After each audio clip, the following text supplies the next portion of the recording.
Welcome to Ahead of the Curve, the Scoliosis Experience podcast, where my aim is to empower individuals with scoliosis and movement professionals alike by providing free, up-to-date information on scoliosis management and treatment.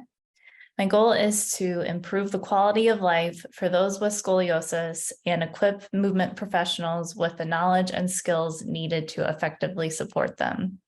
Welcome back to Ahead of the Curve. I'm really excited for you to be here today. Thanks for tuning in.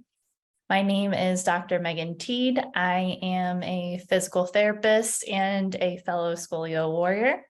And I am going to be talking today a little bit about 10 scoliosis exercises that you can start today. But first, I'm going to begin with a little bit of a life update. It's been a minute since I've done that with you guys, and had some exciting things going on. It's almost April, so it's the end of March when I'm recording this. And in March, I traveled to Florida a lot. I went for my sister-in-law's baby shower. I went again for some continuing education, which you heard about, I think, a couple episodes ago, where I was doing the LTAP training with Anna Hartman, the Movement Rev. And then this past weekend, I went back for kind of a very last minute, spur of the moment girls trip with some friends from high school. And we went to Fort Lauderdale region area, and it was really fun. And I hadn't seen those girls probably for a couple years with COVID and everything, and people starting families and moving. It's really hard to get people together, but it's awesome just reconnecting with girlfriends. There's nothing like having like really good friends and just being able to play and be in the pool and in the sun and at the beach. It was just a really nourishing time for my soul. So yeah, that's what I've been having going on recently. Really random, but I thought I would talk about it just because I think that it's something that people with scoliosis struggle with. Well, I know I have. I went and got my hair cut yesterday, and my friend, thankfully, is somebody that's really, really good at cutting hair and doing hair and coloring hair, all the things. Shout out to Annie. I don't think she listens to this because she doesn't have scoliosis, but she's a big supporter of my business and, just very encouraging. So maybe she is, but I don't think so. So when I first started going to her to get my hair cut, she was like, "Girl, your hair is uneven." And she's pulling all of my hair to the back and then uses a mirror to show me how my hairline is kind of like sloped to the side at the bottom of my hair. And I was like, "Oh, I didn't really notice that." And I was like, "It's probably because of my scoliosis." And she's like, "What?" And I was like, "Well, my shoulders are uneven. And if they're basing their cut off of my shoulder line, it's going to make it uneven." And she's like, "Oh my gosh, that's crazy." And she uses a different way to make sure that the hairline is even straight across, if that's a particular cut that she's doing for the person. And I was like, this is like the first time that my hair's ever been even. So I believe what she does is she bases it off of like the horizon almost. And I don't know anything about cutting hair, so I could be totally wrong, but instead of using the shoulders, she uses like maybe the back of the chair or something like that to line everything up. So if you're somebody that tends to have uneven haircuts and you're really not even sure why, first of all, it's probably because of your scoliosis. And then you may want to give your hairdresser or barber a heads up about that and just say, hey, like my shoulders aren't even. So if you're basing your haircut or my haircut off my shoulders, you're giving me a crooked haircut. So yeah, I just wanted to mention that. And yeah, so that leads me into today's topic, which I'm also really excited to talk about, because a lot of times when someone with scoliosis is just kind of starting out their journey exercising with scoliosis, it can feel really overwhelming trying to figure out what they should be doing. And then they go and they search things online, they go onto Google or YouTube, and there's a ton of information out there, and some of it is really complicated and requires a lot of equipment. And others of it is maybe contradicting each other. So it can be hard to navigate and figure out what is the right thing to be doing. So I created a free little video tutorial with 10 exercises that you can begin today, 10 scoliosis exercises. And they are general exercises that are safe for scoliosis and beneficial for scoliosis.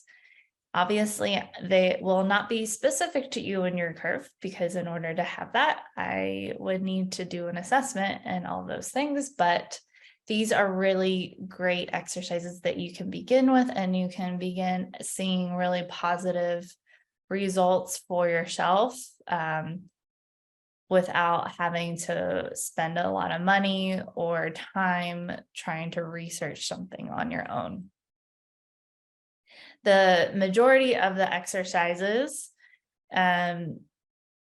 well, in total, when you look at the exercises that are given in this video, they include elongation, they include breathing, mobility, balance, and strengthening. So pretty much the whole shebang. I'm going to kind of highlight 3 out of the 10 in this little episode today, just to kind of give you a little bit of a deeper look into those exercises, why I included them, and kind of how to progress them as well, and see how you're improving and how to know if you're making any progress with things. All of these exercises are basic. They can be done at home without any complicated equipment. So a lot of times with the Schroth work, and even with the Pilates for scoliosis, there can be a lot of props involved, and it looks overwhelming when you're just kind of looking at the exercise from the outside in. And I wanted to give you exercises that don't require loads of equipment. You can use a yoga mat and a blank wall, and that's really all you need, and your body. So, and then anything else you want to add on top of that, feel free. If you have wedges or if you have other things that you want to include, have at it. But it's not a necessity. So I want to eliminate as many excuses as possible to not begin working on your scoliosis immediately. Things aren't going to get any better tomorrow. If you're waiting for the weather or for, the motivation, you're never going to feel the motivation to get started. It takes discipline and just a decision to begin today. So the other thing that I want you to consider is your posture as you're going through these exercises. So you want to use a couple of tools for feedback. So one of those tools is a mirror. using a mirror, especially when you're first getting started, is important with scoliosis because it's very hard to feel where you are in space. It's very hard to feel when you are kind of straight or centered. And you need that visual feedback, especially if you're doing it on your own, like you will be with these exercises. So not hesitating, with the standing work to use a mirror.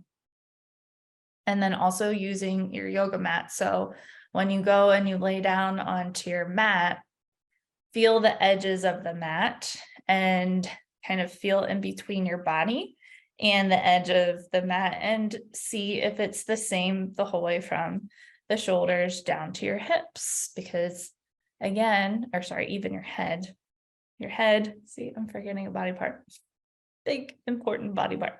So your head, your shoulders, your ribs, and your hips, you want to make sure that you have equal distance in between your body and the edge of that mat so that you can double check that you're lined up correctly and not catty corner on your mat.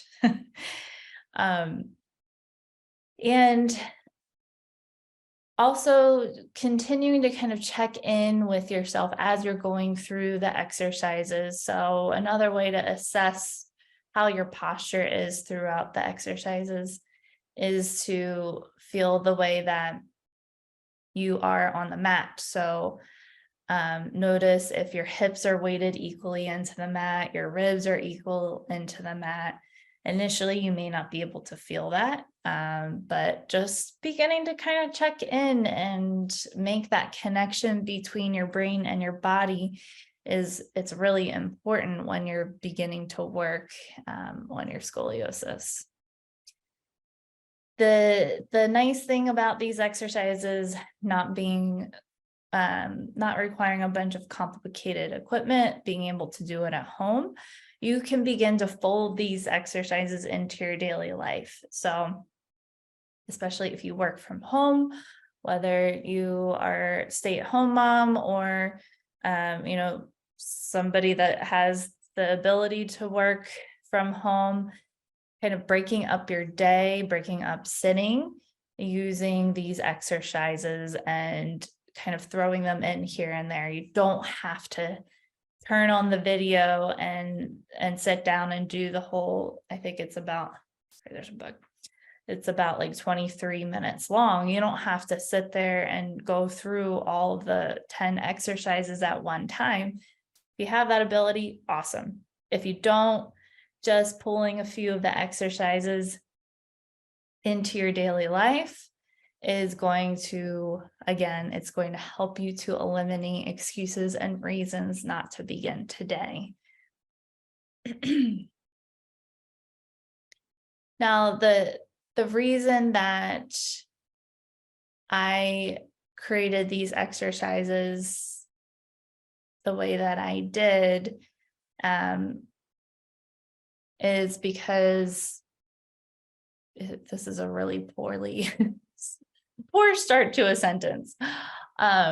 So there are particular exercises that you may want to avoid doing if you have scoliosis, if you're at the gym or even like doing your home routine, especially if you're experiencing pain and if you have concern with curve progression. Those movements or exercises include end range rotation. So if you're like trying to look behind you in the car, that's an example of rotation, but just going as far as you can as you're doing that movement. End range side bending. So that's kind of if you're standing and you run your hand along your leg, that's an example of side bending. Forward flexion, that would be reaching down towards your toes, and then extension, that would be bending in the opposite direction, bending yourself backwards. Those are not hard and fast rules, but again, those are things that you want to probably avoid doing if, again, you're experiencing a lot of pain, and if you're concerned with progression of your curve, which majority of people are. And so the three exercises I'd like to talk about in particular, the first one is a simple exercise where you use a blank wall, you stand in front of it, and it's a form of elongation.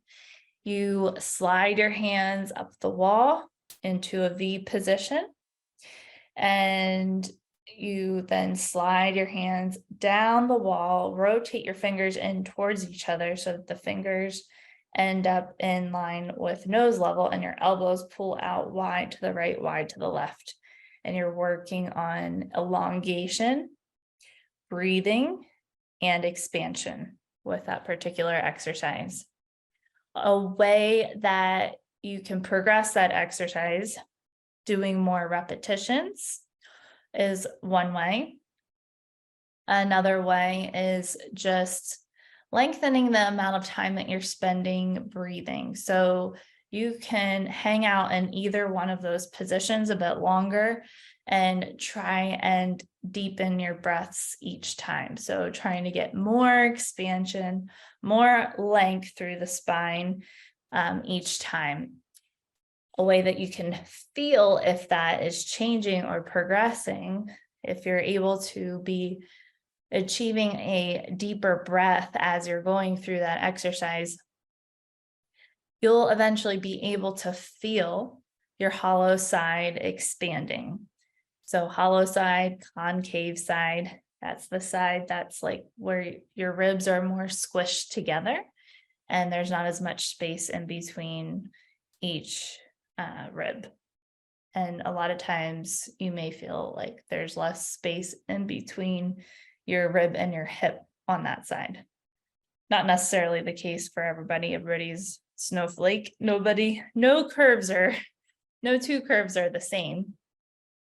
So yes, that's a way that you would be able to gauge or tell if you are making progress with that particular exercise. The other exercise I'd like to talk about is the Schroth Walk. And this exercise combines all of the things. It combines your ability to maintain your corrections. So if you know what those corrections are, this is your chance to try and hold them while you're doing a dynamic movement. Additionally, you're also working on elongation because you're always working on elongation pretty much with any exercise that you do when you're focusing on your scoliosis. Elongation. What does that mean? That means lengthening the spine, trying to grow taller and lifting your ribs further away from your hips without just shrugging your shoulders up. You're trying to get that lift from the inside out. And you're also, with the Schroth Walk, you're also working on coordination and balance. The way that I demonstrate the exercise in the video, I'm walking flat-footed. So that's kind of the very first, most basic variation of the Schroth Walk. And then if you want to progress it, you can eventually rise up onto your toes, the balls of the feet, as you are stepping forward. The third progression would be to try and balance on one leg for a moment as you are stepping that leg through. So those would be some ways that you'll be able to gauge if you're making progress, or there would just be some ways to progress that particular exercise. Most people, when they begin doing that exercise, they're very wobbly. They feel a bit frustrated because they can't get it perfect the first go around. And that is likely going to be the case when you try this. And unless you're a really super athletic person who maybe you're a gymnast, maybe you're a ballerina, or maybe you're just awesome, you may not have any issue. But the majority of the population has a difficult time when they're first starting that exercise, and it's meant to be a bit challenging. And the way that you get better with anything is just continuing to put in the reps and working on it every day. The final exercise that I'm just going to chat about a little bit. So I'm just talking about 3 out of the 10 exercises that are included in this freebie video. The last one is a total body strengthening exercise. It's called a knee hover, or maybe even like a bear plank, some people call that. And this is done on your elbows and your knees. That's kind of your setup position. You make sure that your elbows are under your shoulders, your knees are under your hips, and you tuck your toes under. And you just try and hold the knees off the floor for a couple seconds, and then you lower them back down. So when we're in this position, we're getting some strengthening work in through the shoulder girdle. We are working on keeping the hollow spaces open towards the ceiling instead of collapsing towards the floor. And we're focusing always on length. So we connect for a little bit of time when we're on the elbows and we're on the knees, and we just feel how our body is in that position. And then we begin layering on the knee hovers in addition to the breath. So ways that you can progress that particular exercise: you can increase the reps. You can also increase the length of time that you're holding your knees off of the ground. And you can also add in a pike to that position. That's like a kind of a major progression to that exercise, but it feels really nice to be able to do an inversion in that position. So another way to see if you kind of a very tactical way to gauge your progress. I really enjoy doing this because I'm a visual person and I'm also an achiever. So I like to check things off on my to-do list. So I have a little planner for the day. Sometimes I will write down, I'm admitting something embarrassing. Sometimes I will write down something that I've already done in the day, just so I can check something off and feel accomplished. And, I don't know if that's a toxic trait of mine or what, but that's just me. In regard to your Scoli exercises, it could be helpful to print out a calendar and mark off each day that you get through these exercises, or at least do a few. That counts for something. So you can mark that day off. You have my permission if you get just a few of the 10 exercises in for the day. That is better than nothing at all. Starting somewhere is better than never starting. So with the exercises, I want you to keep in mind a few things. So a few little safety considerations. Never, ever push through pain. None of these exercises should be creating more pain in your body. If they are, you want to totally stop the exercise. If you want to still try the exercise, some modifications you can make are going through a smaller range of motion instead of going through the entire range of motion. So let's do the wall breach, for example. If as you're reaching your arms up the wall, your shoulder is telling you no, just try to go a little bit and then see if day over day you're able to reach a bit further. Another option is making sure that you're going slowly. So sometimes when you speed through an exercise, you're not really connecting to your breath. You're not really connecting to your muscles in the way that you should be. and it creates a pain response. So try to slow it down. Really notice what your body is doing, how your muscles are engaging as you're going through that movement. And then the last thing is breathing through it, making sure that you're using your breath on the exertions, that you are trying not to get too wrapped up in what I'm cueing you as far as your breathing goes. So, what was I going to say? So I usually cue people to exhale on the exertion and inhale on the relaxation portion. If that is just too many instructions for you, you just breathe. You just do what you need to do. But breathing through the exercise, making sure you're not holding your breath is really important, because a lot of times when you're learning something new, especially something where you're trying to focus on 80 million things, what goes out the window? Your breath. So try not to hold your breath. Breath holding makes pain worse. So there we go.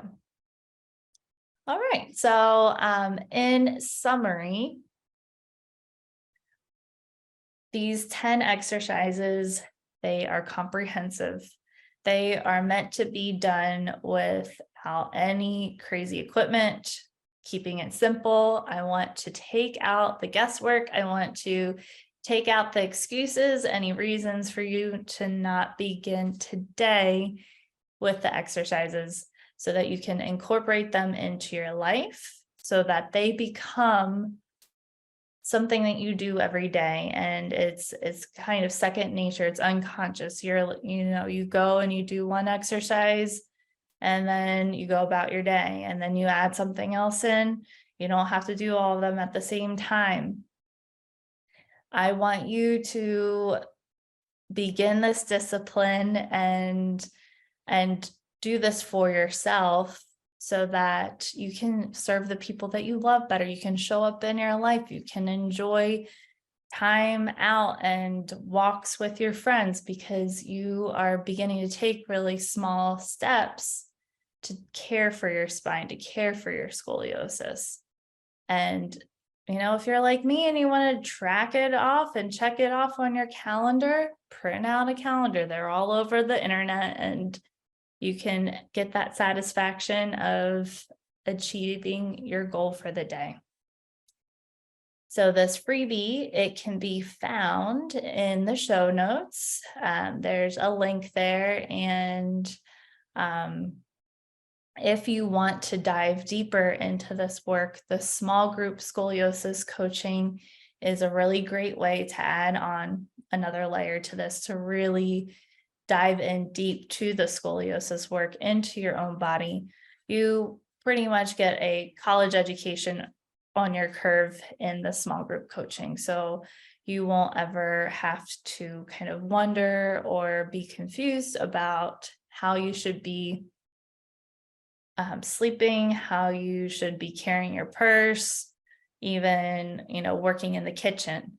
I want you to feel confident and reassured that you are doing everything possible and everything that is best for you and your spine.